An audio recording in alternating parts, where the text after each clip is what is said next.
Solve this equation, and I'll marry you. The students laughed because they thought the janitor hadn't heard the professor's sarcastic challenge, but he had. And that night, long after the halls emptied, he stood frozen before the chalkboard like a shadow that shouldn't have been there. The storm outside shredded the campus courtyard, yet inside room 4B the atmosphere was even colder. Professor Aldrich Rowan paced in front of his graduate students, tapping the chalkboard with the impatience of a man who believed himself invincible. He had money, reputation, tenure, and an ego the size of the building.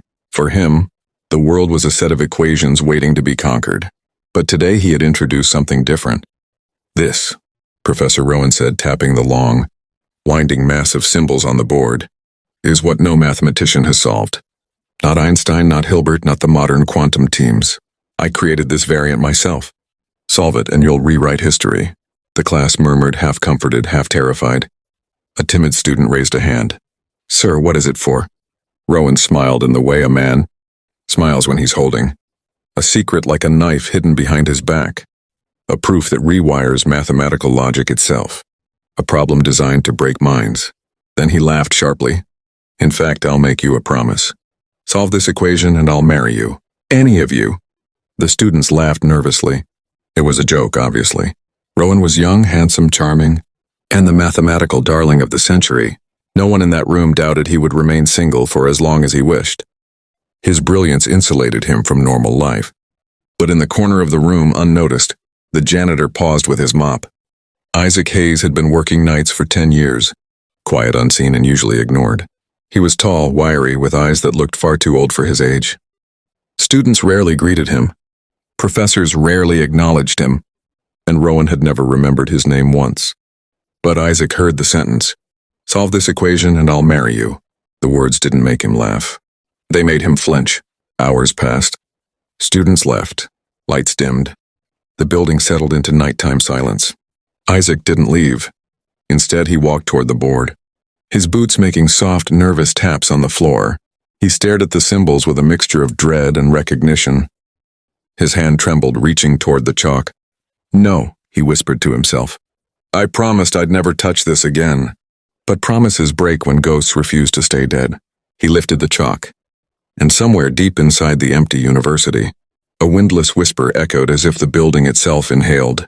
The chalk moved faster and faster, striking the board in sharp white lines that made no sound at all, as though the world held its breath. When he finally stopped, the equation was complete, an answer that should not have been possible. Isaac staggered back. The room felt wrong, too quiet, too alert, as if something had just awakened. He turned to leave, but when he reached the door, Professor Rowan stood there blocking it. The professor's face was pale, stunned, and stripped of arrogance. He had come back for his notebook, and instead found the impossible. You, Rowan whispered. You solved it. Isaac dropped the chalk.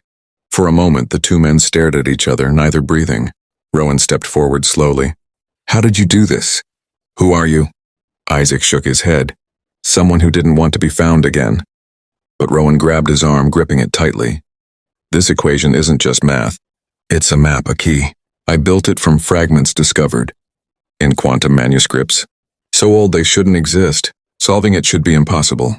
He swallowed hard. So tell me, what did you unlock? Isaac's voice was barely a whisper. Something that should have stayed locked. The next morning, the university buzzed with rumors. Students claimed they'd seen lights on in room 4B all night.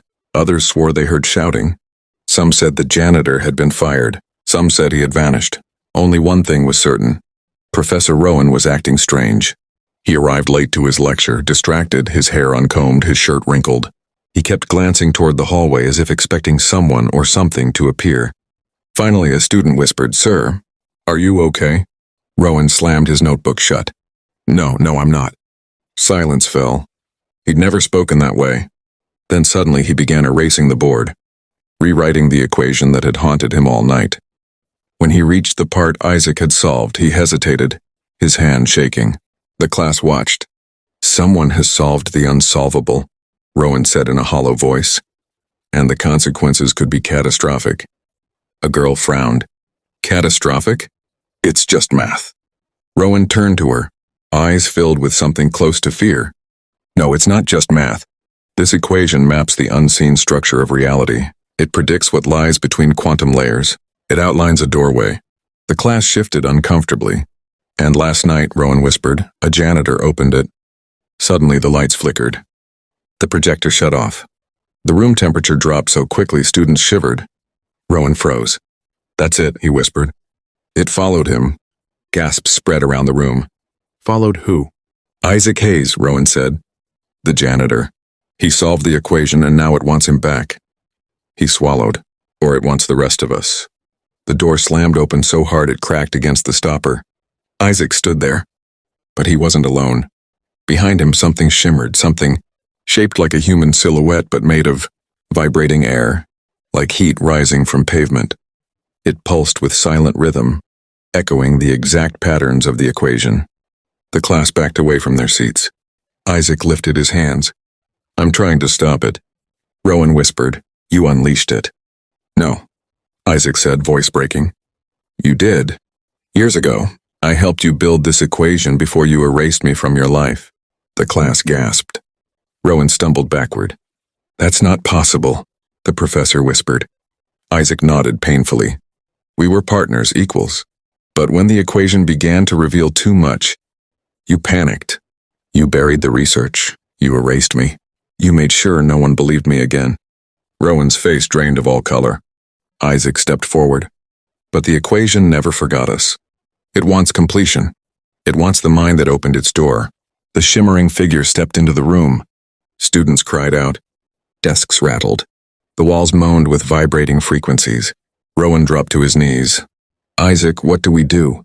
Isaac looked at the board, at the uncompleted expression Rowan had rewritten. We close it, Isaac said. Together. Hands shaking, Isaac grabbed the chalk. Rowan rose beside him and did the same. Two minds once torn apart, now synchronized in fear and necessity. They wrote feverishly. Each stroke made the room grow darker. The air heavier, the shimmering figure angrier. It lashed out at lights, cracking them. Sparks rained like stars dying. Students screamed, but none ran. Something held them in place. A freezing pressure that pinned their bodies to their chairs. Isaac shouted, Rowan, finish the last line. I can't. Rowan gasped as the figure grabbed his wrist with a force that wasn't physical, but somehow stronger. Isaac snatched Rowan's hand, guiding it. Remember how we built it? Before the fame. Before the lies. Rowan's eyes widened. Memories he had buried clawed their way back. Together they dragged the chalk across the final curve, completing the last impossible symbol. The room exploded with blinding white light. A soundless scream shook the floor. And then, silence. The shimmering figure vanished as if it had never existed. The room warmed again. Students gasped for breath, finally able to move. Rowan collapsed to the floor. Isaac leaned against the desk, exhausted. For a long, trembling moment, neither spoke. Finally, Rowan whispered, You saved us. Isaac looked at him, eyes filled with sorrow rather than triumph. No, we saved each other. The professor bowed his head. You deserve far more than I ever gave you. Isaac shrugged weakly. I don't need your apologies. Rowan exhaled shakily. What about the promise? Isaac blinked. Promise? Rowan managed a broken laugh. Solve this equation and I'll marry you, remember? Isaac shook his head tiredly. Rowan, that's not how life works. The professor leaned back against the wall, eyes glistening. Maybe not, but I meant it more than I meant half my life. Isaac smiled faintly, stepping toward the door. Then start by remembering my name this time. He left the room quietly, boots echoing down the hall. Rowan whispered after him, barely audible. Isaac Hayes, I won't forget again. But the board behind them still hummed. A faint symbol, one neither man had written, glowed for a moment before fading. The equation wasn't done with them. And somewhere deep inside the building something answered.